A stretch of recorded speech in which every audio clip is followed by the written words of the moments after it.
अतीक ने अपने एक विरोधी को उसके शरीर का पूरा स्किन प्लास से निचवा लिया। श्री प्रकाश शुक्ला मार दिया गया, मुख्तार का ही नहीं मारा गया, अतीक क्यों नहीं मारा गया, धनंजय का ही नहीं मारे गए, ब्रजेश क्यों नहीं मारे गए, अभय सिंह क्यों नहीं मारे गए। भीतर से कट्टा निकाला, राजभवन के सामने की बात है, उनके पीठ में सटा के गोली मारी। मुठभेड़ हो गई बिंडमगंज के पास और मारा गया। कौन मारा गया? इसी का भाई देवकुशन गौड़, विधायक का भाई मार दिया गया। हाँ। आप एसटीएफ में इतने साल रहे, यूपी में रहे, लखनऊ में एसपी या एसएसपी रहे, तो अतीक ने एंट्री करने की कोशिश लखनऊ में भी बिल्कुल की। सही बात क्या कहानी है? ये 30-30 साल के क्रिमिनल रिकॉर्ड हैं, इनके क्रिमिनल हिस्ट्री है, 40-40 मुकदमे मर्डर के हैं, लेकिन किसी भी मुकदमे में सजा नहीं हुई थी। तब तो गाड़ी पलट जा रही है। लखनऊ यूनिवर्सिटी में गुड्डू मुस्लिम को धनंजय अभय लेके आए और बम की संस्कृति उस कैंपस में उसी समय शुरू हुई। उसी समय दह बम। पुरंदर मूवी में फेक करेंसी की बात हो रही है, और देखिए लोग सोचते हैं टेररिज्म मतलब बंदूक गोली, ऐसा नहीं है। अविनाश की टीम वहाँ गई, वहाँ कई करोड़ रुपए, हमारे ख्याल से 4 या 5 करोड़ रुपए फेक करेंसी उस बैंक से बरामद हुई। बैंक से पुलिस लाइन से निकल के वो गया, थोड़ी देर में मिठाई लिया। हमने कहा क्या हुआ, उनका सब चल गई। हमने कहा उसने देखा पाकिस्तान के सरकारी टकसाल, मिंट जिसे कहते हैं, क्वेटा में कहीं छपती है।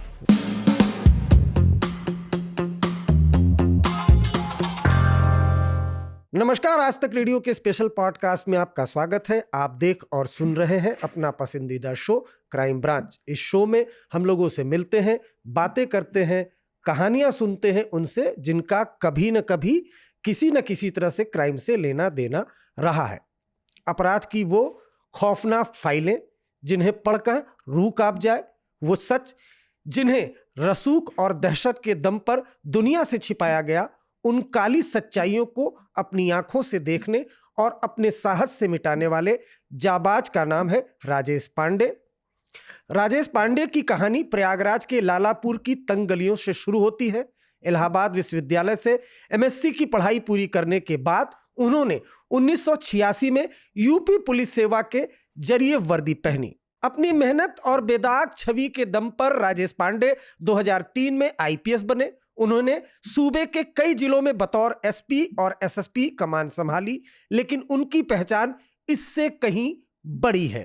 राजेश पांडे उस एसटीएफ के फाउंडिंग मेंबर रहे हैं जिसने उत्तर प्रदेश में संगठित अपराध और माफिया राज की कमर तोड़कर रख दी। जब अपराधियों के हौसले बुलंद थे, तब राजेश पांडे और उनकी टीम ने कानून का इकबाल बुलंद किया। आज क्राइम ब्रांच के इस खास एपिसोड में हमारे साथ खुद राजेश पांडे मौजूद है। आज बातचीत सिर्फ मुकदमों की नहीं होगी, बल्कि हम इनसे पूछेंगे एसटीएफ का अनसुना इतिहास, सत्ता और अपराध का गठजोड़, साथ ही कौन है वो चेहरे जो पर्दे के पीछे रहकर अपराध की बिसात बिछाते हैं। साथ ही साथ हम आपको ये भी बताते चलें कि न सिर्फ एसटीएफ बल्कि UP ATS, anti terrorist squad, उसके फाउंडिंग मेंबर भी राजेश पांडे रहे हैं। तो एसटीएफ और एटीएस दोनों के फाउंडिंग मेंबर राजेश पांडे रहे। सर, आपका बहुत बहुत स्वागत है। बहुत बहुत धन्यवाद आपका, बहुत धन्यवाद। किस्सा आपका खूब लगातार सुन रहे हैं जी। और मेरे पास ढेर सारे सवाल हैं। आजकल बड़ा यूपी में जो है दो माफियाओं के बीच, मतलब चल रहा है, बाहुबली माफियाओं के बीच टक्कर भी चल रही है, तो सवाल उससे ही जुड़ा है। लेकिन मैं अब हिंदी में कहें ना, अपने देहात में अलबला गया हूं कि पूछूं क्या है आपसे, कैसे जकड़ूं, जो शुरू में समझ तो में आ जाए आपके पास तो भंडार है। तो पहला ये सवाल पूछ लेता हूं, चूंकि इन दिनों एक चर्चा है धुरंधर पिक्चर की। जी। देख लिया आपने? देख ली। फैमिली के साथ गए थे? हाँ, बहुत सालों बाद मैं पिक्चर हॉल में अपनी पत्नी के साथ ही फिल्म देखी। मतलब 10 सालों बाद मैं किसी फिल्म को देखने हॉल में गया था। क्यों गया? क्योंकि आप भी धुरंधर रहे, इस वजह से आपके माइंडसेट में तो कहीं रहा होगा। माइंडसेट में ये था कि ये हिस्टोरिकल फैक्ट्स पर ये बनी फिल्म है, और दूसरा ये है कि जिस एसटीएफ और एटीएस में हम लोग रहे हैं और सूचनाओं के लिए जिस तरह से हम लोग अपने आदमी भेजते थे, प्लान करते थे, तो ऐसे में बड़ा बहुत ही रिस्क का काम है दुश्मन देश के भीतर जाकर और फिर उनके मूवमेंट्स के बारे में, उनकी जो मैन्यूवरिंग है उनके बारे में पता करना, और ख़ासकर वो आदमी जो हिंदू हो और एक मुस्लिम कंट्री में उसने देश के लिए जो किया है वो अनपैरेलल है। ये तो हम लोगों को पता ही था कि कौन एक्चुअल इसका आदमी है और कौन सा किरदार है। और जब फिल्म देखा तो बड़ा अच्छा लगा, बड़ा बड़ा जिसको कहते हैं ना कि बड़ा बहुत बहुत ही अच्छा लगा। एक तो उसमें जो किरदार हैं वो वास्तविक लोगों से मिलते जुलते किरदार रखे, जो भी डायरेक्टर था, और उससे वो उसका जो चार्म है, उसका सुनना है, वो बहुत अद्भुत हो गया, अद्वितीय हो गया। चलिए, आपकी फिल्म की बात कर दी, हम एक्स्ट्रा आपको एक इन्फॉर्मेशन देते हैं। असली धुरंधर जो है ना वो राजेश पांडे जी हैं, और ऐसे कई क्लासिफाइड ऑपरेशन हैं जिनको लीड राजेश पांडे ने किया है, लेकिन इस एपिसोड में हम इस पर चर्चा नहीं करेंगे। वो बहुत बड़े बड़े खुलासे हैं, वो एपिसोड जल्द आएगा, इन्होंने मुझसे प्रॉमिस किया हुआ है। वो किताब भी लिख रहे हैं, वो डी क्लासिफाइड ऑपरेशंस इंडिया के बाहर रहे हैं जिनमें ये सदस्य रहे हैं। लेकिन अब धुरंधर की बात आ रही है, तो धुरंधर मूवी में एक आर माधवन, जिसने अजीत डोभाल साहब का किरदार निभाया है, उसमें फेक करेंसी की बात हो रही है। और देखिए, लोग सोचते हैं टेररिज्म मतलब बंदूक गोली, ऐसा नहीं है। आपकी अर्थव्यवस्था को चोट पहुंचाई जाए, वो अपने आप में बहुत बड़ा आतंकी हमला होता है। तो उसमें दिखाया है कि एक प्लेट जो जिससे फेक करेंसी छापी जाती है, तो वो पूछा उसमें कि ये फेक करेंसी भाई पाकिस्तान कैसे पहुंची। और उस दौरान आप एटीएस में थे जी, और जो फेक करेंसी आती थी उस फिल्म में भी दिखाया गया कि नेपाल बॉर्डर की तरफ से आती थी। तो फेक करेंसी इंडिया में कैसे आती थी उस दौरान, कैसे आप लोगों ने पकड़ी, और जब पकड़ते चले गए तो सिरा कहाँ पहुंचा, इसके बारे में जानना चाहता हूँ।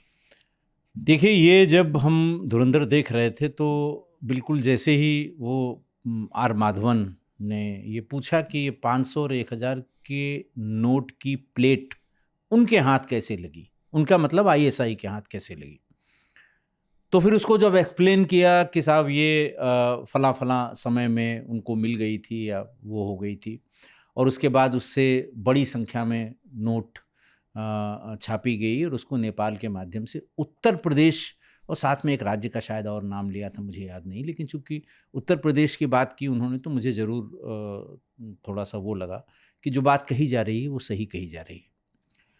हुआ ये था कि जब एटीएस बनी तो एटीएस जो बम धमाके उस समय हुए थे, कोर्ट्स में हुए थे, अयोध्या में, बनारस में, लखनऊ के कोर्ट में, उसके बाद ये एटीएस बनाई गई थी और हम उसके फाउंडर मेंबर थे।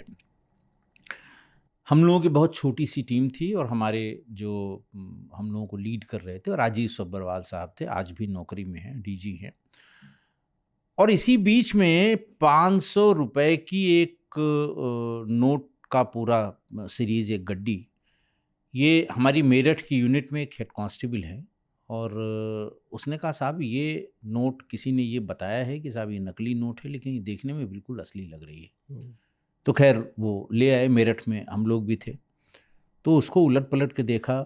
गड्डी थी 1 से लेके 100 तक थी, जो प्राइमा फेसी जितना हम लोग जानते थे कि साहब सिक्योरिटी फीचर्स में ये सिक्योरिटी थ्रेड होता है उसका, और उसमें वाटर मार्क है गांधी जी का, और उसमें जो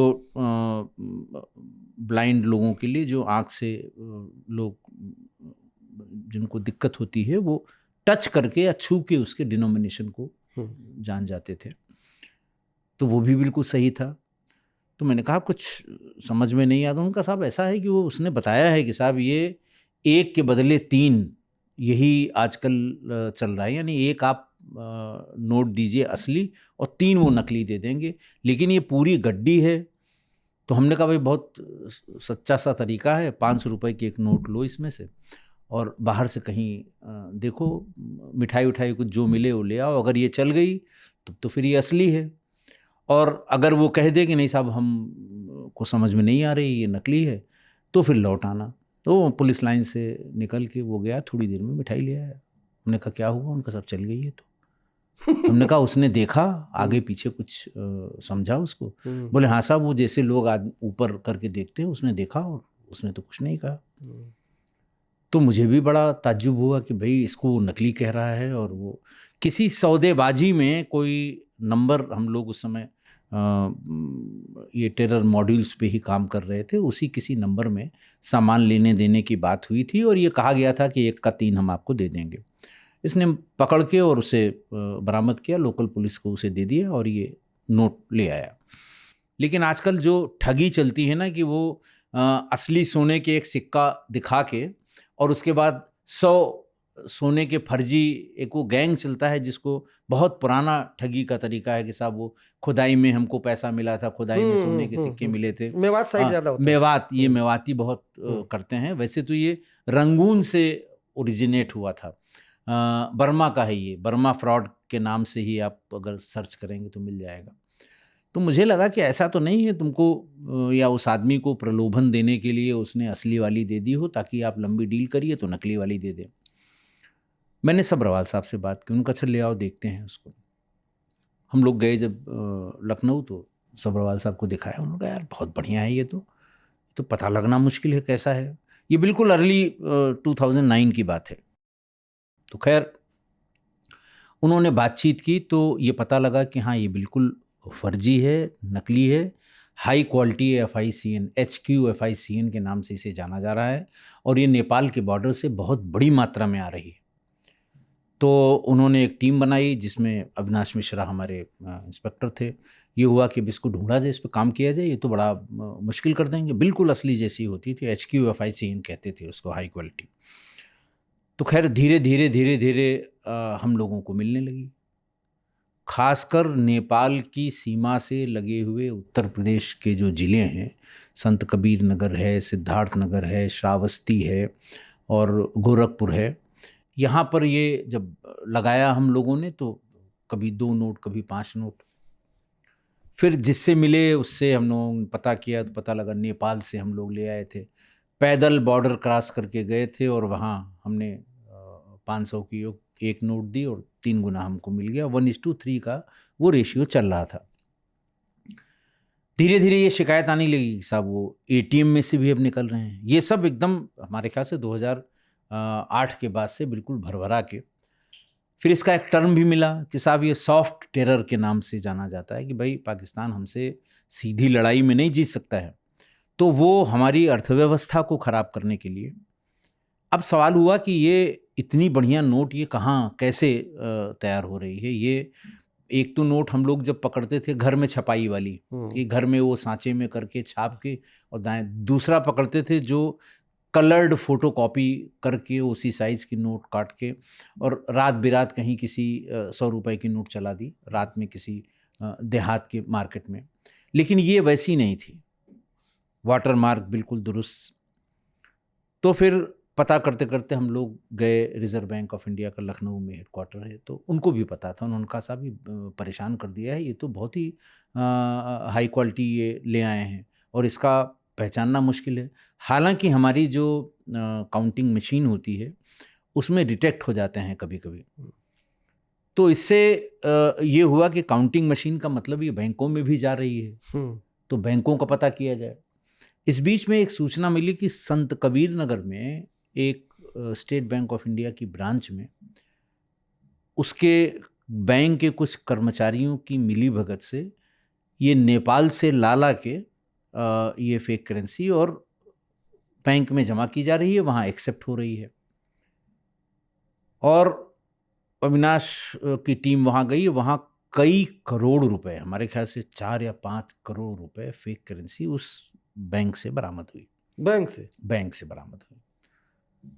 और उस समय दिक्कत ये थी कि जहाँ ये बरामद होती थी मुकदमा लिखा जाता था, उसके सुसंगत धाराएं हैं IPC में और वहाँ की पुलिस उसको इन्वेस्टिगेट करती थी। लेकिन वो लिमिट थी कि साहब कहाँ से ले आए, सब नेपाल से ले आए। नेपाल में किससे ले आए, फला नाम था उसका। अब वो वहाँ गए, वहाँ नेपाल में भटक रहे हैं, लेकिन उसके आगे बढ़ नहीं पाता था। तो धीरे धीरे नेपाल पर जब पुलिस ने शिकंजा कसना शुरू किया, मतलब लोकल पुलिस जाती थी कि बुला के यहाँ तक ले आओ, फलाने तक ले आओ, तो उसको हम लोग पकड़ेंगे। लेकिन बात आगे बढ़ नहीं पा रही थी। ATM में भी निकलने लगे यही 500 के फर्जी नोट।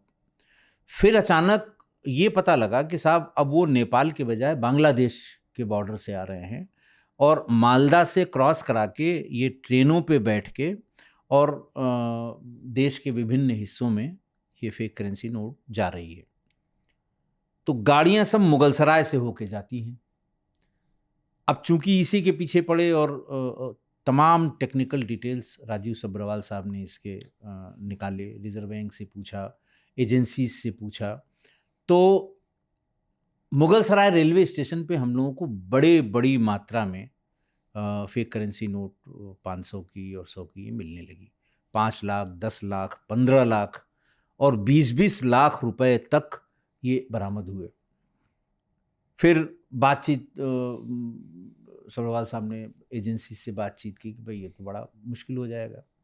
इसी बीच में एक खबर और छपी कि साहब काठमांडू एयरपोर्ट पर जो डिप्लोमेटिक बैग होता है, जो डिप्लोमेट्स होते हैं उनके सामान को चेक नहीं किया जाता। एक कोई सूचना हमारी नेशनल एजेंसी को मिली होगी, तो वहाँ नेपाल पुलिस ने डिप्लोमेटिक बैग में कई करोड़ रुपए की FICN बरामद की। तो फिर उसी के बाद ये डिसाइड हुआ कि अब जो FICN के जो मामले पकड़े जाएंगे उनकी जांच CBI करेगी। ये उसी समय हमारे ख्याल से एग्जैक्ट तो मुझे नहीं पता है, लेकिन ये 2010-2011 की बात होगी कि अब CBI करेगी। कुछ मोटी मोटी चीज़ें, जब बहुत हम लोग घुसे भीतर तो कुछ मोटी मोटी चीज़ें पता लगी। एक तो ये कि ये पाकिस्तान के सरकारी टकसाल, मिंट जिसे कहते हैं, क्वेटा में कहीं छपती हैं। नंबर एक, ये जो बहुत ज़्यादा छानबीन दाएं बाएं, तो ये हुआ कि क्वेटा में छपती हैं। दूसरी बात ये पता लगी कि साहब ये जो इसका पेपर है, जो जिसमें क्रिंकलिंग साउंड होता है, कड़कड़ाता, जो कड़कड़ाता है, वो सिक्योरिटी थ्रेड, प्रिंटिंग का कलर, वो जो कलर है, ये कलर जिस इंटरनेशनल एजेंसी से हमारी टकसालों में आता है प्रिंट होने के लिए, ये संभवतः उसी एजेंसी से पाकिस्तान जाता है। तो हम लोगों ने ढूंढना शुरू किया कि कौन सी है, तो पता लगा डीला रू करके एक ब्रिटिश कंपनी है जिससे इंडिया ये इस तरह का सामान लेता है, और फिर पाकिस्तान उसको लेता है कि नहीं, ये हमें कहीं हम लोगों को मिला नहीं, लेकिन फिर अंदाज़ा लग गया कि ये वहीं से आ रहा होगा। धीरे धीरे फिर जब तब भी कोई बहुत ज़्यादा फ़र्क नहीं पड़ा, तब इसकी विवेचना NIA को दी गई। ये हमारे ख्याल से 2015-16 में, कि जहाँ जहाँ पकड़ी जा रही, तब NIA ने इसका पूरा पता किया, डीला रू कंपनी कहाँ कहाँ सप्लाई करती है, कितने में करती है। और फिर उसके बाद अभी हाल में पढ़ रहा था कि कोई बहुत ही सीनियर IAS ऑफिसर थे फाइनेंस के, सेक्रेटरी लेवल के संभवतः थे, जिन्होंने डीला रू का जो वो था कॉन्ट्रैक्ट था, वो गलत तरीके से उसको फिर से एक्सटेंशन दे दिया था। कोई CBI ने इसमें मुकदमा भी लिखा है, बहुत एग्जैक्ट इसका नहीं पता, पढ़ा था। तो ये जो इतनी बड़ी बात का धुरंधर फिल्म में जिक्र किया गया है कि सब ऐसे ऐसे ऐसे ऐसे ये हो रहा था, तो ये बिल्कुल सही है। वो 2009 से लेके और 13 तक हमारी टीम और हम लोग, पता नहीं, हमको तो लगता है 70-80 लाख रुपए हम लोगों ने रिकवर किए होंगे इसी high quality fake currency notes के। नेपाल के जाहिर सी बात है, नेपाल के जरिए आ रहा होगा, तो नेपाल में बेस सेटअप किया गया होगा। बिल्कुल बेस सेटअप था उसका। नेपाल का वो सबसे बड़ा किंगपिन कौन था? क्योंकि कई एक मिनिस्टर को याद करके नाम आता है जिसको फेक करेंसी, यूनुस अंसारी, और एक कौन मियां अंसारी हैं, मिनिस्टर थे, उनका लड़का। ये तो इसी में पकड़े गए FICN में, और इसी में जेल में थे। अभी कई सालों बाद, कई साल, अभी शायद उसकी पिछले महीने या तब उसकी रिहाई हुई है।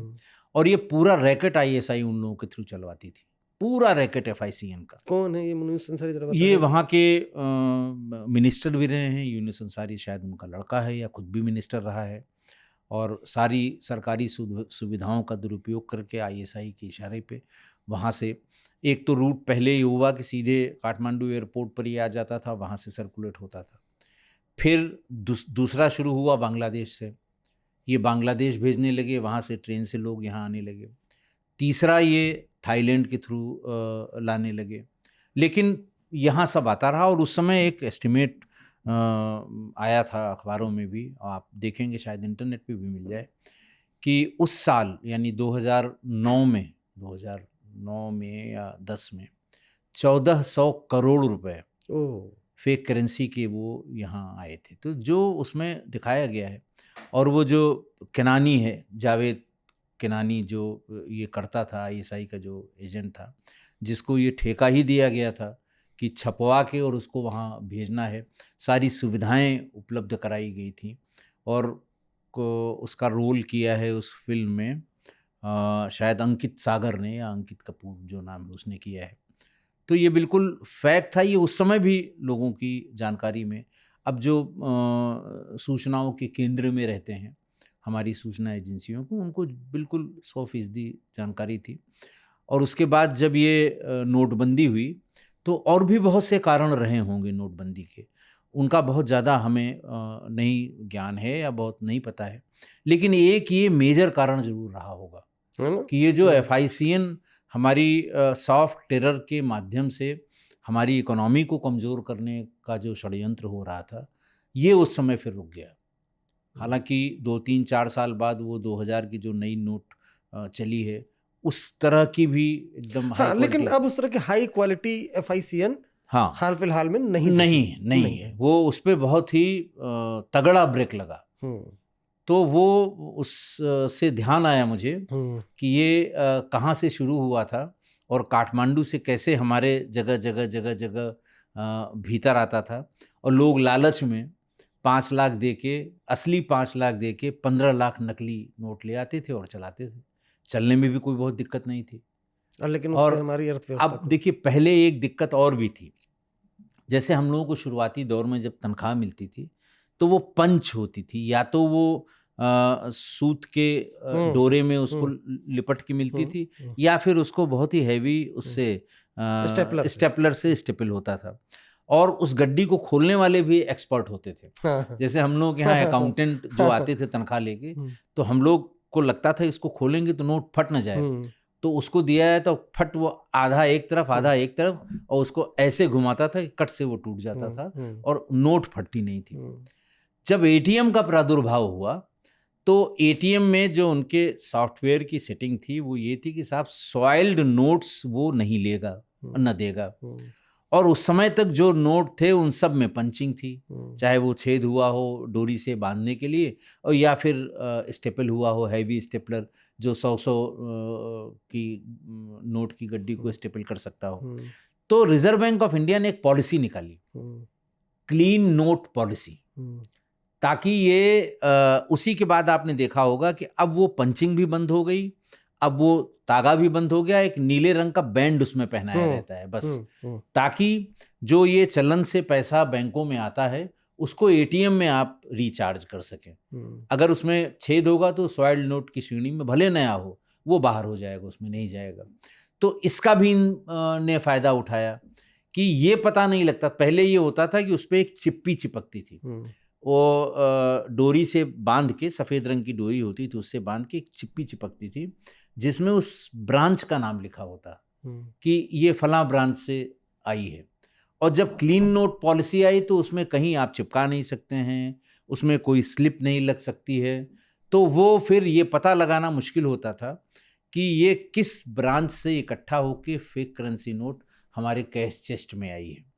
तो इसका भी इन सब ने फ़ायदा उठाया और बड़ा नुकसान, बड़ा डैमेज किया उस समय इकोनॉमी को।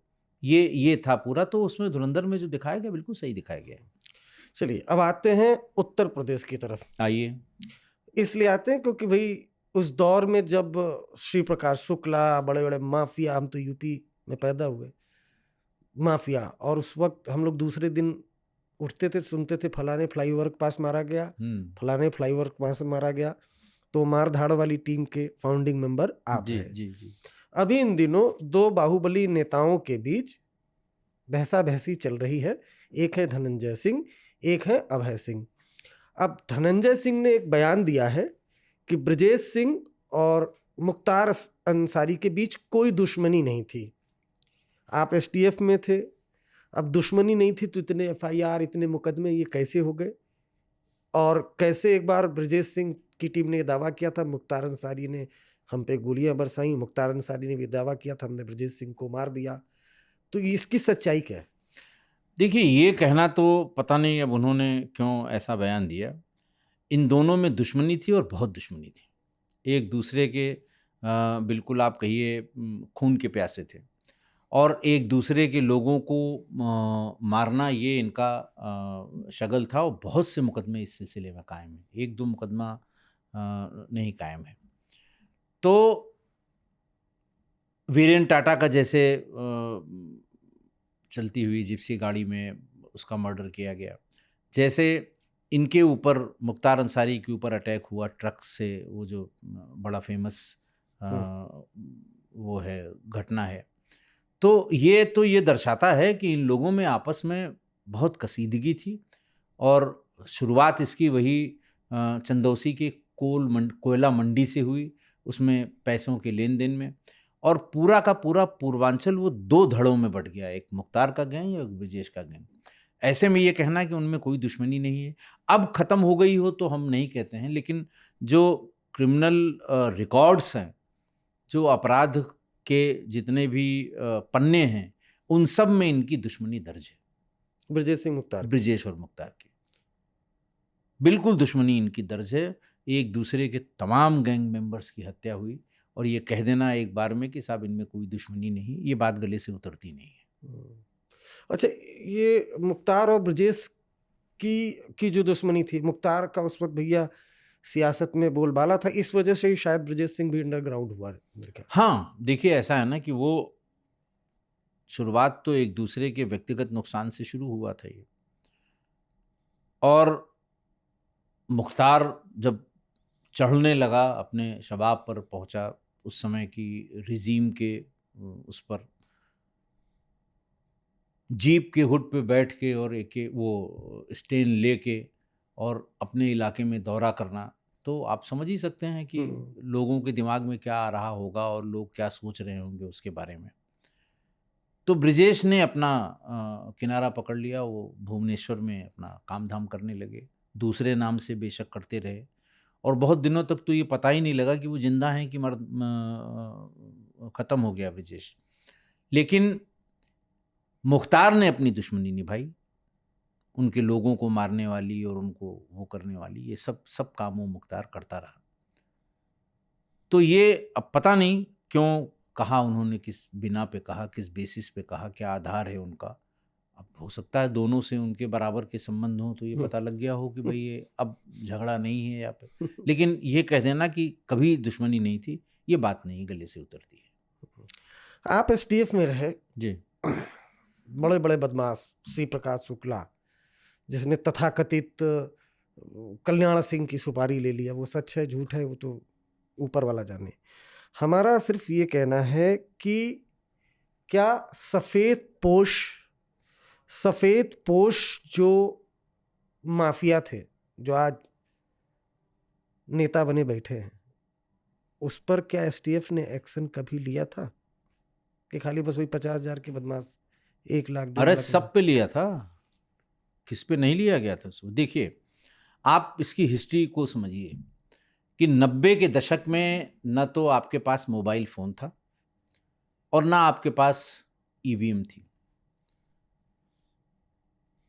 स्वर्गीय श्री अटल बिहारी वाजपेयी की एक क्लिप जो संसद में दिए हुए उनके भाषण के बारे में आप भी देखिएगा, जिसमें वो ये कहते हैं कि पहले ये जो बैड कैरेक्टर थे, बदमाश थे, ये हम लोगों के पास आते थे अपना बचाव करने के लिए, अपनी बात कहने के लिए, और फिर ये धीरे धीरे हमारी मदद करने लगे, और जब इनको लगा कि हमारी मदद से ये एमपी और एमएलए हो रहे हैं तो खुद वो मैदान में आ गए। तो 90 का दशक वो अपराध के राजनीतिकरण और राजनीति के अपराधीकरण, आप 90 के दशक के जितने भी अपराधी जो राजनीति में आ गए, आप शहाबुद्दीन से शुरू करिए, इन सब का आपराधिक इतिहास 90 का ही है। पहले तो शुरू में इन्होंने बूथ लूटे, बैलेट लूटे, मैनेज किया दूसरों के लिए, फिर अपने लिए करके ये वहाँ तक पहुंच गए। मुकदमे कायम हुए, सब मैनुअल था, मैनुअल एफआईआर लिखी गई, उसमें गवाह लिखे गए, गवाहों का बयान लिखा गया, लेकिन वो गवाही कभी अदालत तक पहुंच नहीं पाई। या तो वो होस्टाइल हो गए, बोला के समझा दिया कि कल अगर ये बयान दिया तो ये होगा, ये बयान दिया तो वो होगा, और फिर भी अगर कोई जिद पर अड़ा रहा तो वो मारा गया। बहरहाल गवाही नहीं हुई, और यही वजह है कि अभी जब अतीक का या मुख्तार का या बाकी लोग जो हैं, ये 30-30 साल के क्रिमिनल रिकॉर्ड हैं, इनके क्रिमिनल हिस्ट्री है, 40-40 मुकदमे मर्डर के हैं, लेकिन किसी भी मुकदमे में सजा नहीं हुई थी। ये तो अब वाले अब जो सिस्टम बदला, तब तो गाड़ी पलट जा रही है, हाँ, अब तो वो है गाड़ी पलट जाती है, तो इसलिए अब उनको भी पता है कि क्या होने वाला है, और पहले वो जानते थे कि कुछ नहीं होगा। आप बताइए, एक बहुत ही सिंपल सी बात है, अतीक ने अपने एक विरोधी को उसके शरीर का पूरा स्किन प्लास से नचवा लिया, पूरा स्किन, खाल खींचना जिसे कहते हैं, पूरे शरीर का खिंचवा दिया। उसके बाद उसे सड़क पर फेंक दिया और खुद फोन किया थाने को कि एक आदमी की लाश पड़ी है, ले जाइए। ले गया वो पंचायतनामा हुआ, पोस्टमार्टम हुआ, मुकदमा नहीं लिखा गया उसमें। किसके खिलाफ लिखा जाएगा? दूसरा, अतीक के जमानत की एप्लीकेशन पड़ी इलाहाबाद हाई कोर्ट में, और हाई कोर्ट के 10 जजेज ने, एक के बाद एक 10 जजेज ने जमानत की इस याचिका पर सुनवाई करने से इनकार कर दिया। रिक्यूज कहते हैं कि उनके सामने आई तो उन्होंने कहा नॉट बिफोर, और चीफ जस्टिस को भेज दिया, सब किसी और से सुनवाई करेगी। 1 से लेके 10 तक 11वें ने सुना और जमानत दी। अब सवाल यह है कि ये 10 लोगों ने क्यों मना किया? किसी ने यह कारण नहीं बताया कि साहब हमको और हमारे परिवार को भी जीना है, इसलिए हम नहीं सुनेंगे। किसी ने नहीं बताया, बस ये कहा कि जैसे होता है नियम कि साहब नॉट बिफोर, साहब हम इसे नहीं सुनेंगे, किसी और को दे दिया जाए। लेकिन कारण पूरी दुनिया जानती थी, कम से कम पूरा इलाहाबाद और सारे वकील और जज जानते थे कि क्यों इन्होंने नहीं सुना। एक बार आप लखनऊ, पता नहीं अब सही है नहीं, किसी में भी आ रहे थे तो किसी कानपुर क्यों बता रहे, आप लखनऊ में एसपी या एसएसपी रहे, तो अतीक ने एंट्री करने की कोशिश लखनऊ में भी की। बिल्कुल सही बात क्या है। कहानी है जिसमें मारपीट ऐसा हुआ, मैं एसएसपी लखनऊ था उस समय, और अतीक अपने गुंडों के साथ, एक वहाँ बड़े व्यवसायी हैं जिनकी बड़ी भारी कपड़े की दुकान है, सुगना मल की, उन्होंने आज से 15-20 साल पहले पीजीआई के बगल में कोई अपनी बड़ी सी लैंड खरीदी थी, रजिस्ट्री कराई थी, और उसमें अपना बाउंड्री शायद नहीं बना पाए तो कुछ पेड़ वेड़ लगा दिए थे। तो एक दिन अतीक अपने 40-50 लोगों के साथ 4-6 ट्रक ईंटा, 2 मिस्त्री, सीमेंट उमेंट पूरा अमले के साथ वहाँ गिरा दिया और शुरू कर दिया। अगल बगल किसी ने बताया इनको कि साहब तुम्हारे पे तो हो रहा, बड़ी राइफलें आई हैं। तो ये बेचारे भाग के गए एक बड़े सीनियर आईएएस अफसर के यहाँ कि साहब ये हमारी ज़मीन है, ये हमारा रजिस्ट्री है, वो बता रहे हैं कि वहाँ अतीक है। तो उन्होंने कहा एसएसपी से बात करिए। वो बेचारे आए हमारे पास कि साहब वहाँ ऐसे ऐसे। मैंने इंस्पेक्टर पीजीआई को फ़ोन किया कि जाके देखिए, और साथ साथ मैंने कहा कल वो वहाँ पर जो उसका मोडस ऑपरेंडी है, एक फर्जी कागज़ कोई दिखाता है हर जगह। इलाहाबाद में सिविल लाइन की आधी प्रॉपर्टी उसने कब्जा कर ली, इतना खूबसूरत सिविल लाइन इलाहाबाद का, एंग्लो इंडियंस की बहुत बड़ी बड़ी बड़े बड़े बंगले और सामान, अगल बगल उसके खाली ज़मीन, ग्रीनरी बिल्कुल भरी हुई, सब उसने इसी तरह कब्जा किया। राजशेखर साहब डिस्ट्रिक्ट मजिस्ट्रेट थे, वो मेरे पास बैठे हुए थे व्यवसायी। मैंने राजशेखर साहब को फ़ोन किया, मैंने कहा सर एक इस तरह की बात हुई है, एक बार ज़रा सा इसका रेवेन्यू में स्टेटस देख लें। इनका ये कहना है कि हमने रजिस्ट्री कराई है और वो आया है, उसमें वो कार्रवाई कर रहा है, उसमें बाउंड्री बनवा रहा है। उन्होंने कहा ठीक है, इनको मेरे पास भेज दो, उधर का हमारे पास स्टाफ बैठा हुआ, अभी मैं चेक करा लूँगा। ये बेचारे भाग के गए, अपना रजिस्ट्री का कागज़ आधे पौन घंटे बाद उन्होंने बताया कि हाँ यू आर राइट, इनके पेपर्स बिल्कुल सही हैं, ज़मीन इन्हीं की है। तब मैंने इंस्पेक्टर से कहा कि उसको पहली बात तो मार के भगाइए वहाँ से तुरंत। तो थोड़ा सा दाएं बाएं तो इंस्पेक्टर भी होते हैं। हमने कहा तुम्हारे बस का ना हो तो मैं आऊँगा। तो खैर 4 से थानों की फोर्स दी, पीएसी दी, तो मार के वो तो भाग गया था, मार के उसको वहाँ से भगा दिया गया। और उसका सब ईंटा फीटा जो था वो सब हमने कहा ला के थाने पे रखिए। उसको पता लगा इनका एक सिल्वेट करके एक होटल है नेशनल पीजी कॉलेज के सामने, इन व्यवसायी का।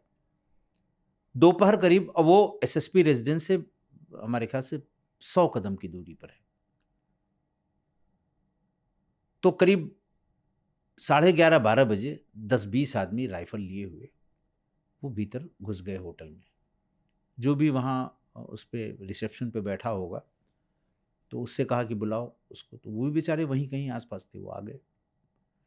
उन्होंने कहा इतने कैमरे लगे हैं ना, एक एक गोली में सब कैमरा अभी खत्म हो जाएगा तुम्हारा, और कल से कभी उस जमीन पे दिखाई न पड़ना तुम। कल तक तुम्हारी थी लेकिन आज ये जमीन हमारी है। अतीक ने बोला। अतीक ने कहा।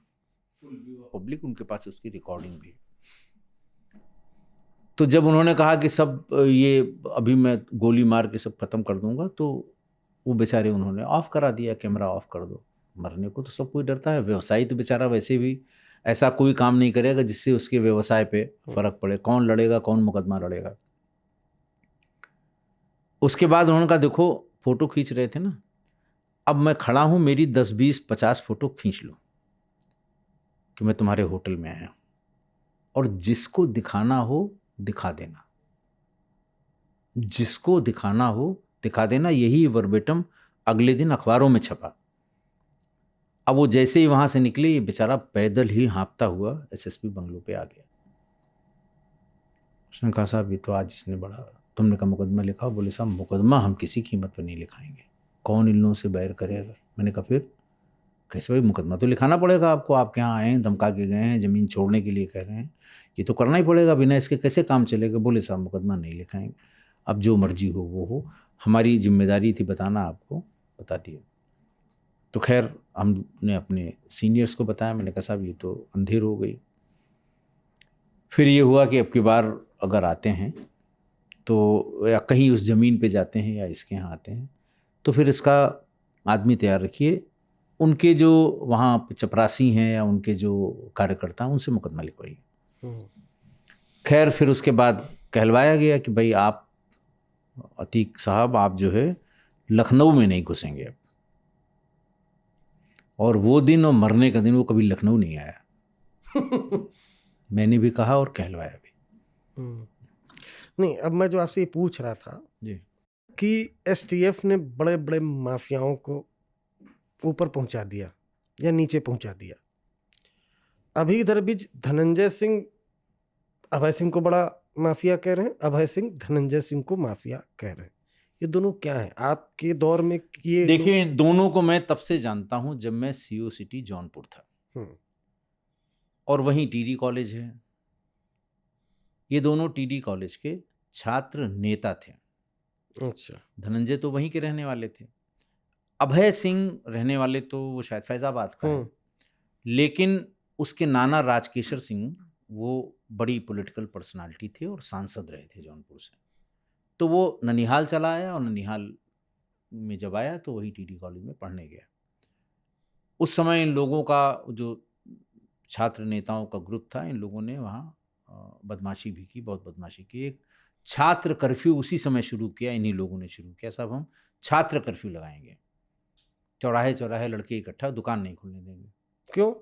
अब उनका टीडी कॉलेज के मैनेजमेंट से कुछ झगड़ा चल रहा था, एडमिशन को लेके था, कोई प्रशासन से उनका कोई लेना देना नहीं था, लेकिन इस तरह का तमाशा वो करते थे। खैर उसके बाद मैं जौनपुर से सीओ सिटी आजमगढ़ हुआ, फिर वहाँ से लखनऊ आ गया। लखनऊ में आया तो मेरी पहली पोस्टिंग सीओ महानगर हुई, और महानगर क्षेत्र में ही यूनिवर्सिटी पड़ती है। जब वहाँ गए हम देखने, भाई इलाका देखा जाए, नए नए गए थे, तो लोगों ने बताया साहब यहाँ 2 छात्र नेता हैं, बिल्कुल अंधेर जोते हुए हैं, एक अभय सिंह, एक धनंजय सिंह। नाम इनका हमेशा साथ साथ लिया जाता था, अभय सिंह का और धनंजय सिंह। और ये भी बताया गया कि आपसे पहले जो सीईओ थे वहाँ पर कृष्ण बहादुर सिंह, उनके साथ इन लोगों ने बदतमीजी की थी और उसके बाद उनकी प्रेजेंस में ही कई बम कैंपस में फोड़े थे। अच्छा, एक बमबाज का आपने नाम सुना होगा, गुड्डू बमबाज। गुड्डू बमबाज, गुड्डू मुस्लिम। ये उस जमाने में यही दो लोग उसको लखनऊ यूनिवर्सिटी के हॉस्टल में रुकाए हुए थे। ओ, दोनों लोग। और ये आरोप धनंजय पे ज्यादा है। हम्म। अब उस समय कौन ले आया था, क्या ले आया था, लेकिन हम लोगों की जानकारी में धनंजय का बड़ा निकट सहयोगी था वो। और वही समय था जब कैंपस में बम का प्रचलन या बम संस्कृति शुरू हुई। उसके पहले भी कभी नहीं थी, उसके बाद भी कभी नहीं हुई। इलाहाबाद विश्वविद्यालय के कैंपस में तो है वहाँ तो हम वहाँ के पढ़े लिखे हैं, हम जानते हैं कि हिंदी डिपार्टमेंट के कुएं के पास जरा सी भी किसी की असहमति होती है तो दिन में 4 से 10 बम गिर जाते हैं वहाँ पर। लेकिन लखनऊ यूनिवर्सिटी में कभी नहीं था बम। ये बम का कल्चर यही लोग ले आए और गुड्डू मुस्लिम के साथ ले आए। लखनऊ यूनिवर्सिटी में गुड्डू मुस्लिम को धनंजय अभय लेके आए। धनंजय अभय लेके इनको आए और बम की संस्कृति उस कैंपस में उसी समय शुरू हुई। उसी समय दह बम हॉस्टल्स के बीच का झगड़ा था, पूरब के स्टूडेंट और पश्चिम के स्टूडेंट के बीच का झगड़ा था, कुछ जातिगत ग्रुप्स भी थे वहाँ पर, अलग अलग तरह के ग्रुप थे। तो जो जिस हॉस्टल में रह रहा है उसके गेट पे फोड़ दिया, वहाँ से कोई निकल रहा है उस पर मरा कोई नहीं और चोट किसी को नहीं लगी, लेकिन दहशत खूब फैलाई इन लोगों ने, बहुत ज़्यादा। उसके बाद एक लड़के को, पता नहीं उसका क्या नाम था, हेमंत सिंह या क्या नाम था, वो यूनिवर्सिटी के पीछे वाले गेट में रामाधीन सिंह कॉलेज के सामने ठीक, वो चाय की दुकान पे चाय पी रहा था और इन दोनों ने पहुंच के गोली मार दी, मर गया वो। उसी में किसने मारा? अभय और धनंजय। हालांकि वो मैंने उनका सुना है भी कि साहब मेरा कोई मतलब नहीं था उससे और मैं तो जैनपुर में था, लेकिन नामजद दोनों हुए। और उस समय के जो एसएसपी थे सूर्य कुमार शुक्ला साहब, वो मौके पर गए, 50 सैकड़ों लोगों से बातचीत की, कौन कौन था। तो जो बात निकल के आई वो ये निकल के आई कि दोनों थे। अब बेशक वो कहें कि नहीं साहब हम नहीं थे, हमारा नाम गलत हो गया, लेकिन दोनों थे। और इसी केस में दोनों की गिरफ्तारी हुई।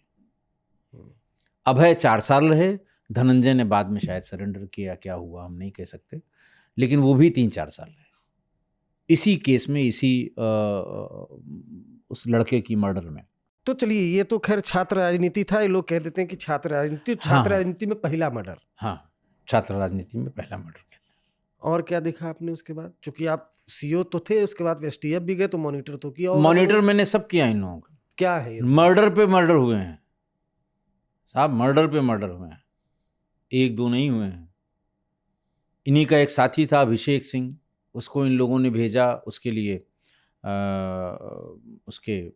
इसके ठेके के लिए, BSNL के कहीं खुदाई हो रही थी, इसको भेज दिया वहाँ। इन्हीं दोनों में से किसी ने गोली मरवा दी।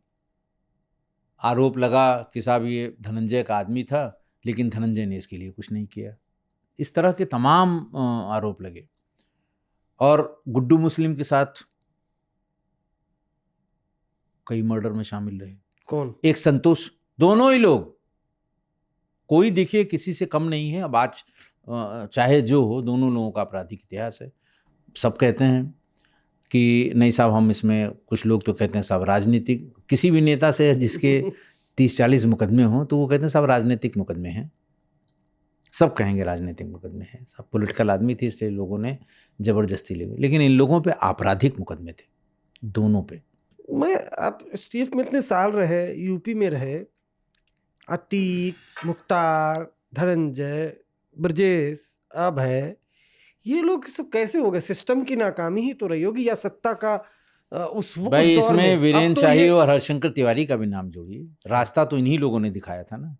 ये वो लोग थे जिनके आपस के झगड़े की वजह से स्वर्गीय वीर बहादुर सिंह साहब को गुंडा एक्ट लाना पड़ा, जबकि वो भी गोरखेपुर के थे। हाँ, क्या है बताइए जरा सा। भाई गुंडा एक्ट की शुरुआत कैसे हुई?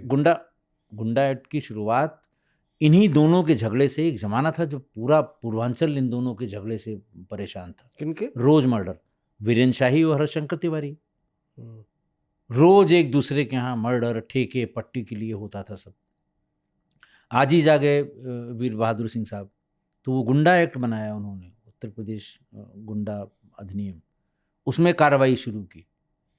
इतना इन लोगों का, तो वो रास्ता दिखाया। फिर उसके बाद अगली जनरेशन आई, तो फिर मुख्तार और ब्रजेश आए। उसके बाद अगली जनरेशन आई तो अभय धनंजय आए। तो ये जनरेशन दर जनरेशन ये वर्चस्व का जो मामला था। और उस समय खाली ये लोग अकेले छात्र नेता नहीं थे, बहुत से छात्र नेता थे जिन्होंने बड़ा नाम कमाया। भाई अतुल अंजान भी तो वहीं के छात्र नेता थे, कितना नाम कमाया उन्होंने। अरविंद सिंह गोप को लोग कहते हैं, वो भी उसी में छात्र नेता थे, लेकिन वो मंत्री रहे। उसके बाद उनका नाम तो नहीं लेता कोई, ना पहले भी किसी ने नाम लिया। बहुत से लोग ऐसे हैं। इन्हीं लोगों का नाम क्यों आता है और आज तक क्यों आता है? बहुत से बड़े बड़े बड़े स्टॉलवर्ड्स वहां से निकले और छात्र राजनीति से निकले। राजेश पांडे को ले चलता हूं मैं 20 साल 15 साल पहले एसटीएफ की जो शुरुआत, ईमानदारी से जवाब देना था। मतलब उस वक्त जब आपने शुरुआत की, चलिए कल्याण सिंह तो आए, लेकिन एक एक के बाद मतलब कभी ऐसा आता था कि कोई नेता वेता फोन तो करते ही होंगे नेता, कह रहे भाई हमारा बंदा है देख लो? किसी की हिम्मत उस समय एसटीएफ में फोन करने की नहीं थी, इतनी स्वतंत्रता मिली थी। और दूसरे किसको फोन करेंगे? अरुण कुमार, बिल्कुल जलजले वाला अधिकारी, अजय राज शर्मा, विक्रम सिंह, किसको फोन करेंगे? सब अपने अपने क्षेत्र के माहिर थे। और हम लोगों को क्यों करेंगे? बिल्कुल कोई मतलब नहीं था। कल्याण सिंह जी की यही सब खूबियां थी। उन्होंने यही तो कहा था कि भाई एक अलग से यूनिट बना लीजिए, वो लॉ एंड ऑर्डर में नहीं रहेंगे, वो विवेचना में नहीं रहेंगे, वो वीआईपी प्रोटोकॉल में नहीं रहेंगे, केवल इसी गैंग पर काम करेंगे। और 6 महीने का समय देता हूँ। इनिशियली एसटीएफ सिर्फ 6 महीने के लिए बनी थी, उसका नोटिफिकेशन सिर्फ 6 महीने के लिए था, और 6 ही महीने में उसने अपना गोल अचीव कर लिया था। कितने हमारे 6 महीने में? आपने 6 महीने में एसटीएफ तो बनी थी शिव प्रकाश उसके गैंग को न्यूट्रलाइज करने के लिए, वो कर लिया हम लोगों ने। उसके अलावा भी बहुत ढेर सारे उसी में निपटा दिए जो बीच में आते रहे। फिर 6 महीने के लिए बढ़ाया गया। फिर जब शुरू हुआ तो परमानेंट हुआ। आज एसटीएफ है, हर रेंज में, हर जोन में उसका कार्यालय है। और नहीं, अब तो बल्कि हुआ था, मैं तो था अतीक ने जब ये उमेश पाल को मारा तो उस दौरान 25 साल होने वाले थे एसटीएफ के। हाँ, 25 साल हुए थे उसी समय की बात। तो मुझे तो एक सूत्र ने बताया, आज मैं पहली बार इस पॉडकास्ट में बोल रहा हूँ, कि अमिताभ यश ने सभी एसटीएफ के लोगों को, मैं भी बुलाया गया था, डीएसपी के लोगों को शायद जूम कॉल पे लिया। हाँ, नहीं बुलाया गया था। हाँ, कि हाँ, नहीं, जब उमेश पाल का मर्डर हुआ उसके बाद जो सर्विंग है कि भाई 25 साल होने वाले, इज्जत का सवाल है, खोज के लाओ कैसे भी। हाँ, नहीं, वो तो खैर अपनी इंटरनल जूम पे मीटिंग की थी। हाँ। 25 साल वाला जब फंक्शन हुआ था तो जो पुराने लोग थे, जो उस समय हम लोग कैसे हम लोगों ने बनाया था एक मकान, जो जिसपे ज़बरदस्ती ही कह लीजिए, क्योंकि उस पर रिटायर्ड डिप्टी एसपी का मकान था, वो बेचारा वहीं मर गया था, कोई क्लेम करने नहीं आया था। तो वो मकान लिया गया और उसमें चोरी हो गई थी, सब उसका सामान चोर उठा ले गए थे। तो चचा जयदी वहाँ एसीएम थे, तो ये कहा गया कि साहब ये सामान इसमें से चोरी हो रहा है, इसकी सुरक्षा के लिए हम लोग यहीं रहेंगे, ये कह के वो ऑफिस बनाया गया था। अब जाके उसका अपना ऑफिस बना है।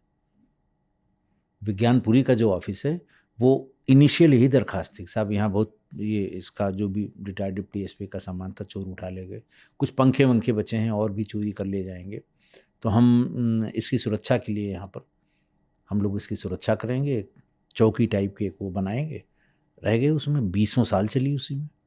देखिए जो लोग कंबल ओढ़ के बढ़िया टीवी देख के पॉपकॉर्न खा के पुलिस पे टिप्पणी कर देते हैं आजकल, तो बड़ा अब देखिए बड़ा आम है। पुलिस तो देखिए सबसे सॉफ्ट टारगेट। हाँ, नहीं मतलब टिप्पणी जो कर चाहे जो चाहे इनकाउंटर में कह रहे पुलिस ने तो ऐसे ही मार दिया होगा। अब जरूरी है कि पुलिस मरे तबे इनकाउंटर है, वो पुलिस मरे तभी। वो एसटीएफ जो आज एसटीएफ पर भी लोग बहुत सवाल उठा देते हैं और उठता भी है और उठाना भी चाहिए, हमेशा उठता रहा है। किसी एनकाउंटर को आप बता दीजिए जिसमें सवाल न उठे। हाँ, और कई बार ऐसे होते हैं, ऐसा नहीं कि सब पाक साफ। हाँ, होता भी है, ऐसा होता भी बिल्कुल होता है। लेकिन वो एसटीएफ जब शुरुआत में बनी होगी, जब सुनी होगी। हम लोगों पे कोई आरोप नहीं आया आप था। आज उस वक्त आपने सोचा था कि एसटीएफ आज ऐसी एसटीएफ नहीं, जाएगी, बट हर जगह नाम हो जाएगा? नहीं, हम लोगों ने कभी नहीं। हम लोग क्या को ये बात था है? कि हम लोगों को एक टारगेट दिया गया है और सब छाँट के अधिकारी ले आए थे वो, और जिसके बारे में जानकारी थी उसी को ले आए थे, किसी को दूसरे प्रोसेस से भर्ती नहीं किया था। और हम लोगों के भाई एक काम दिया गया है और सरकार ने दिया है, ये काम करना है। दिन रात हम लोग बाई रोड कहाँ नहीं गए साहब, दार्जिलिंग गए, मुंबई गए, गुजरात गए बाई रोड, क्योंकि ट्रेन में बैठते ही मुखबिर सूचना देते थे कि टीम जो है फलानी ट्रेन पर बैठी है। इतना उस समय हम लोगों का वो था, दबाव था और इतना जलजला था कि हम लोगों की मूवमेंट भी ट्रैक की जाती थी। तो हम लोग बाई रोड, किसी को नहीं बताया, गाड़ी स्टार्ट हुई, चल दी, सब बाई रोड, सारे ऑपरेशन बाई रोड किए हम लोगों ने, ट्रेन से गए ही नहीं। पहली पोस्टिंग आपकी क्या हुई? पहला इनकाउंटर कैसा? पहली पोस्टिंग हमारी हुई सर्किल ऑफिसर दुद्धि, सोनभद्र जिले में। रेणुकूट में पैदा हुआ हूँ। अच्छा, हाँ, तो वो जो है हमारी ही सर्किल में है, हम्म। रेणुकूट पिपरी जो है उस समय हमारी ही सर्किल में। तो साहब वहाँ नई नई शादी हुई थी, 6-8 महीने थे। मेरे माताजी पिताजी कुछ दिन तो रहे और दुद्धि में ही रहने का आदेश हुआ कि साहब रहेंगे आप वहीं पर। तो बिजली की दिक्कत थी वहाँ, पानी की दिक्कत थी, और 4 अधिकारियों का वहाँ कमरा बना हुआ था, उसी में सब लोग रहते थे। नई नई शादी हुई थी। माताजी पिताजी रहे 1 आध महीने, उसके बाद चले गए इलाहाबाद वापस। तमाम काम बताया कि साहब खेती का ये काम है और हाउस टैक्स और फलाना टैक्स ये बकाया है, बिजली के बिल जमा करना, क्योंकि उसमें ये सब तो था नहीं कि बैठे बैठे आप पेमेंट कर देंगे। चले गए। ऐसे में एक दिन कुछ महिलाएं और बच्चियां ये हमारे बंगले की तरफ आईं। दुद्धि कस्बे में ये सिर्फ 4 अधिकारियों का रहने का वहाँ स्थान था, एक जुडिशियल मजिस्ट्रेट का, एक मेरा, एक एसडीएम का और एक फॉरेस्ट के अधिकारी का, एसीएफ का। तो मैं और जुडिशियल मजिस्ट्रेट रहते थे और फॉरेस्ट वाले भी कभी कभी आते थे, उनका परिवार भी रहता। बाकी 2 लोग एसडीएम अपना पिपरी में रहते थे, कभी नहीं है, और एकदम निर्वात में वहाँ जहाँ आवास है उसके सामने एक बड़ा भारी तालाब था, और तालाब के किनारे महुआ के पेड़ बहुत ढेर सारे थे। तो कुछ महिलाएं आईं, साथ में एक बच्ची भी आई। तो वो जो हम लोगों के यहाँ संतरी ड्यूटी पर होता है, टेलीफोन ड्यूटी कहते हैं बेसिकली, उनका साहब से मिलना है। उनका साहब तो आए नहीं, साहब कहीं दूर चले गए हैं, 1 आध घंटे बाद आएंगे। तो उसने वाहवाही में भीतर जाके मैडम को बताया कि मैम साहब कुछ महिलाएं आई हैं, साहब को पूछ रही हैं, तो आप बात कर लीजिए। तो उन्होंने भी बहुत ज़्यादा दिमाग नहीं लगाया, वो चली आई, गेट के इस तरफ खड़ी हो गई, इस तरफ औरतें थी। उन्होंने बताया कि साहब ये देखिए, 11 साल की बच्ची को सामने का, बिल्कुल वो ब्लीड कर रही थी बेचारी। तो उन्होंने कहा अरे भाई ये क्या हुआ? तो उन्होंने कहा साहब विधायक जी का भाई है, वो कल रात में उसने इसके साथ गलत किया है। विधायक का भाई? विधायक का भाई, आज भी विधायक हैं वो, विजय सिंह गौड़ साहब हैं। हाँ, विजय सिंह गौड़। हाँ, उन्हीं का छोटा भाई था देव किशन गौड़, वो है। तो ये घबरा गई थोड़ा सा। फिर कुछ महिलाओं ने कहा कि साहब शराब पीने के बाद वो किसी को छोड़ता नहीं, और इसीलिए 7 बजे के बाद वो जो दुद्धि में एक चर्च है उसके चारों तरफ वो क्रिश्चियन कॉलोनी है, कन्वर्टेड क्रिश्चियंस की कॉलोनी है, तो वो सब बाहर से ताला बंद करा देते थे किसी से, कि अगर भीतर से दरवाज़ा भड़बड़ा के घुस जाता था। तो श्रीमती जी अपना वो चली गई भीतर, ताला बंद कर लिया उन्होंने भीतर से। अरे बाप रे बाप, विधायक का भाई ही तो कभी भी घुस आएगा, किसी के यहाँ चला जाएगा। 1 घंटे बाद मैं भी आया, तो बताया गया कि साहब वो महिलाएं खड़ी हैं, तो उनको बुलाया और उन्होंने अपनी व्यथा बताई। तो बड़ा क्रोध आया। यूनिवर्सिटी से निकले हुए थे, ट्रेनिंग इंस्टीट्यूट से आए थे, ऊंच नीच का कोई ज्ञान नहीं था, बस ये था कि भाई ये तो मतलब एनफ इज़ एनफ। और बच्चियां अगर खुद बताएं, किसी के लिए कहें, या महिलाएं खुद बताएं, तो उसमें बहुत कम गुंजाइश होती है उसको उस पर शंका करने की। तो खैर हुआ, उसके बाद ढूंढना शुरू किया। इलेक्शन बिल्कुल नज़दीक था, वोटिंग का टाइम, और ये एक लूट करके भाग रहा था, पूरा गैंग ही भाग रहा था। मुठभेड़ हो गई बिंडमगंज के पास और मारा गया। कौन मारा गया? इसी का भाई देव किशन गौड़, विधायक का भाई मार दिया गया? हाँ, मार दिया गया, गोली चली दोनों तरफ से, मार दिया गया। बहुत है सब, तो सारे उसमें आप उस जमाने में तो नहीं था कोई इंटरनेट या मीडिया, लेकिन अब अगर आप ढूंढेंगे तो मिल जाएगा। अरे वाह, गजब। ये तो मतलब विजय सिंह गौड़ अरे कई बार जीत चुके हैं हाँ हाँ विधायक, हाँ, रिकॉर्ड तोड़ा है, लोग नहीं जानते। 3 बार जीता था, फिर वो हम्म कुछ गड़बड़ हो गया कि वो गौड़ एसटी में आता है कि नहीं आता है, कुछ हम्म। कंट्रोवर्सी हो गई, इस बार फिर जीता वो। तो विधायक का भाई इनकाउंटर में मार दिया हाँ, गया। मार दिया गया। ये पुराना समय था साहब, उसको भी एहसास हो गया कि हाँ ये गलत कर रहा था। कहीं कुछ उसने कोई कतई कहीं न कोई दरखास्त दी, न कोई बात की।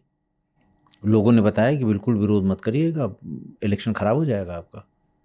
गलत करता था, आपको रोकना चाहिए था, आप नहीं रोक पाए, पुलिस ने मार दिया। देखिए कैसे हुआ इनकाउंटर, हो गया जबरदस्त। बस। कई मुकदमे थे उस पर, 14 या 15 मुकदमे पहले से भी थे, मारपीट के थे, गाली गलौज के थे, लूट के थे।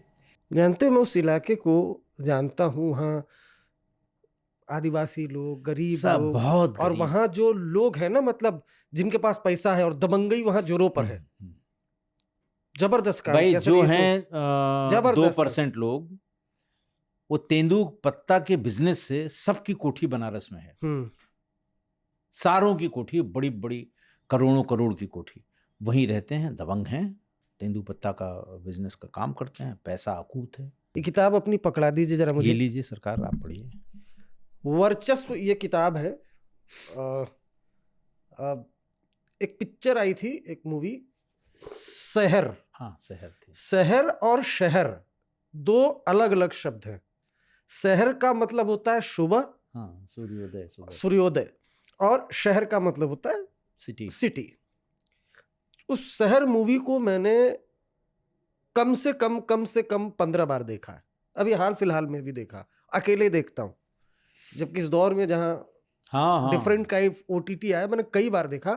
क्योंकि उत्तर प्रदेश में वो लोग जो जेंजी वाले नहीं, उस दौर में जो लोग रहे, जिन्होंने देखे बड़े बड़े माफिया, और कई लड़के तो एनकाउंटर में मार दिए गए, पढ़े लिखे लड़के, यूपी कॉलेज BHU पढ़ने जाते थे, वो इस चमक दमक जिसमें धनंजय ब्रजेश भी रहे हों कि माफिया बनना है और मार मुंबई जाना है और ये करना है, उस दौर में जो लोग जिन्होंने जिया है, उनको शहर मूवी, राजेश पांडे के बारे में, अरुण कुमार के बारे में, STF के बारे में पता होगा, और क्या महत्व है वो पता होगा। ये वर्चस्व किताब है। तो शहर मूवी में अरशद वारसी का किरदार अरुण कुमार का निभाया है।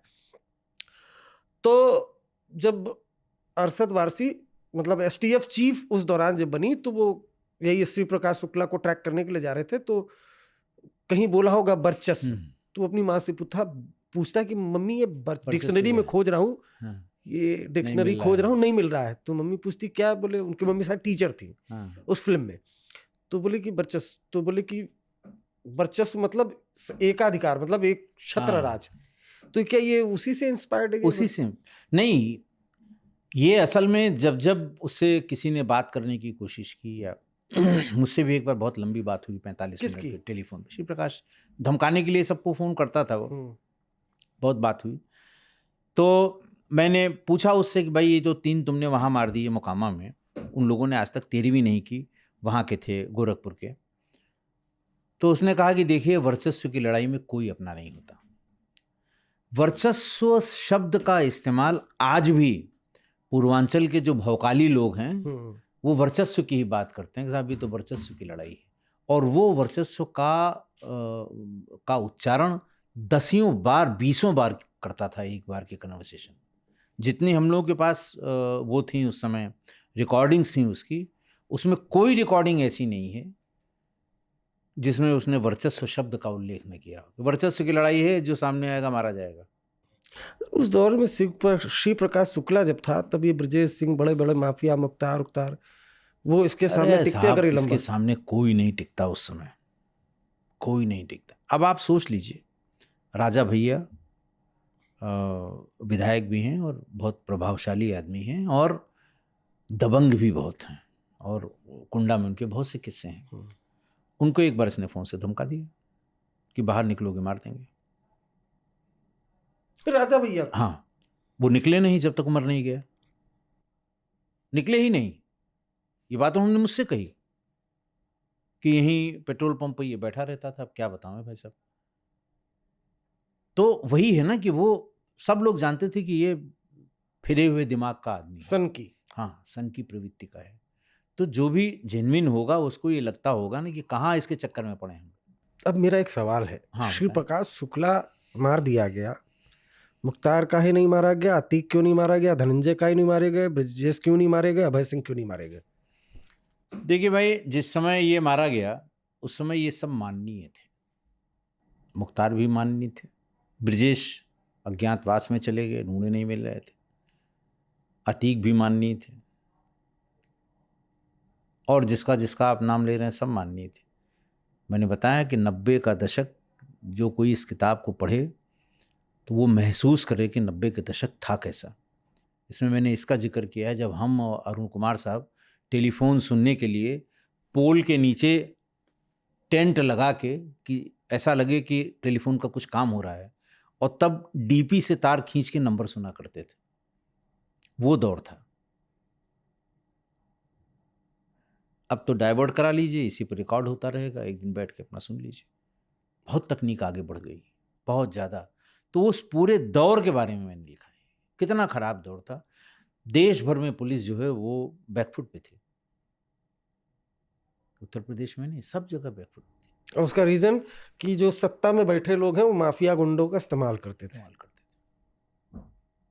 मैं खुद जिस शहर में था वहाँ का एक लड़का था पुनीत सिंह, बड़ा यंग, स्मार्ट, गुड लुकिंग, मतलब शाहरुख खान टाइप दिखता था। उसके पिताजी बड़े अच्छे इंजीनियर वगैरह थे, बड़ा हमसे जूनियर था। अचानक से वो फिर रेणुकूट से यूपी कॉलेज गया, और उसके बाद अचानक से डिसअपियर हुआ। फिर उसके बारे में धीरे धीरे खबरें आने लगी कि ये माफिया, वो माफिया, रसड़ा में कोई चंद्रशेखर स्मारक पार्क बन रहा था, उसकी किडनैपिंग की, ये की, वो की। फिर एक दिन इनकाउंटर में मारा गया। मैं कभी जीवन में भूल नहीं सकता। तो उस दौर में ना जो यंगस्टर भी थे वो ऐसा था ना कि भाई अबू सलेम इस्तेमाल करता था। भाई आपको हम एक एग्जाम्पल बता दें, बरेली के बहेड़ी के एक विधायक थे, और समाजवादी पार्टी का धरना राजभवन के गेट के सामने चल रहा था। समाजवादी पार्टी के सारे विधायक, सारे सांसद, माननीय मुलायम सिंह यादव जी को छोड़ के बाकी सारे लोग वहाँ मौजूद थे। और उनमें से जो बहेड़ी के बुजुर्ग विधायक थे वो वहाँ से उठे पानी पीने के लिए, गर्म था उस समय कुछ। एक लड़का उनके बगल में आके खड़ा हुआ और पूछा कि अंकल आप विधायक हैं? उन्होंने कहा बेटा मैं विधायक हूँ। इब्ने शफी का उपन्यास बहुत पढ़ते थे, हाथ में लिए हुए थे वो।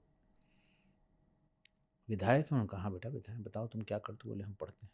इस बीच में उसने नीले रंग के एक बैग में एक छोटा ताला लगाया था, उसका ताला खोला, भीतर से कट्टा निकाला, राजभवन के सामने की बात है, उनके पीठ में सटा के गोली मार दी। आवाज हुई, धड़ाम से वो आगे गिरे, सब लोग भागे, सारे विधायक भागे।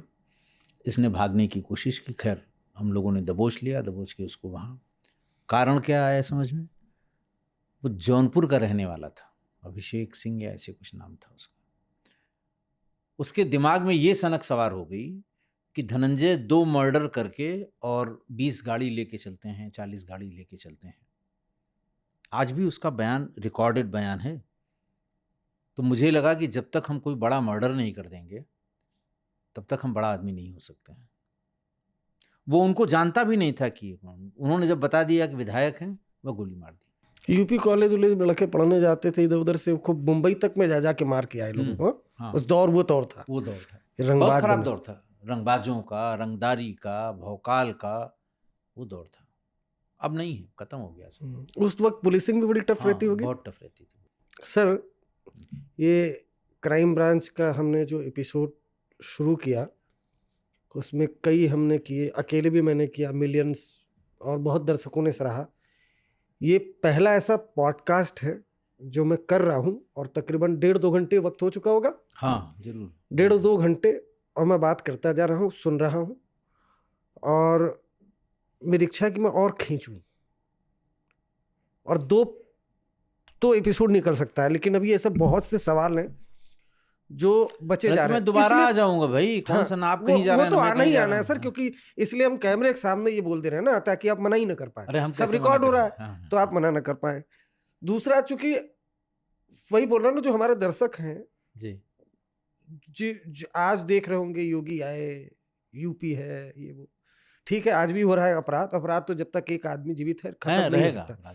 लेकिन समाज है, समाज में अपराध यूपी होगा। को यूपी बनाने वाले उन चंद अफसरों में आप भी हैं।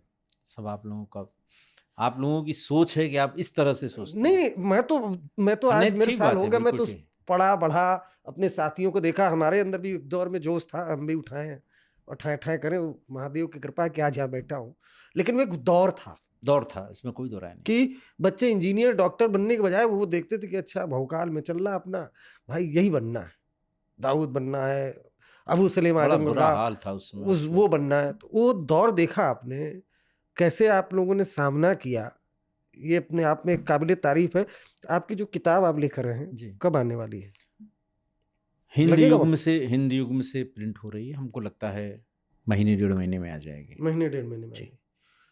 तो वो किताब जब आप आएगी और आप लोग भी पढ़िएगा, रिलीज यहीं करेंगे हम, ठीक बात है, वहीं डन हो वहीं गया। कहीं कर लीजिएगा, लेकिन आप तब आप आएंगे और तब आगे की कहानी और आपसे सुनेंगे। और जो डी क्लासिफाइड इंफॉर्मेशन, हाँ, जो धुरंधर आपने देख ली होगी, धुरंधर 2 भी देख लीजिएगा, धुरंधर 3 इस पॉडकास्ट में आपको रिलीज करेंगे और रियल धुरंधर 3 रिलीज करेंगे। ये राजेश पांडे सर प्रॉमिस करने जा रहे हैं। और जो कहानियां हैं, आप यकीन जानिए चौंक जाएंगे। कई ऐसे ऑपरेशन है मुझे पता है, इनको भी नहीं मालूम कि वो ऑपरेशन मुझे पता है, कैसे हुए, क्या हुए। वो क्योंकि मजबूरी है, मैं भी नहीं कभी वो उसको चला सकता हूँ, वो डी क्लासिफाइड ऑपरेशन है। लेकिन वो ऑपरेशंस की कहानी धुरंधर 1 आप देख लीजिए, 2 देख लीजिए, 3 इसी पॉडकास्ट में हम रिलीज करेंगे। सर आप हमारे शो में आए, बहुत धन्यवाद, आपका बहुत बहुत शुक्रिया, बहुत धन्यवाद। ये पॉडकास्ट आपको कैसा लगा, अपना फीडबैक जरूर करिएगा। शुक्रिया।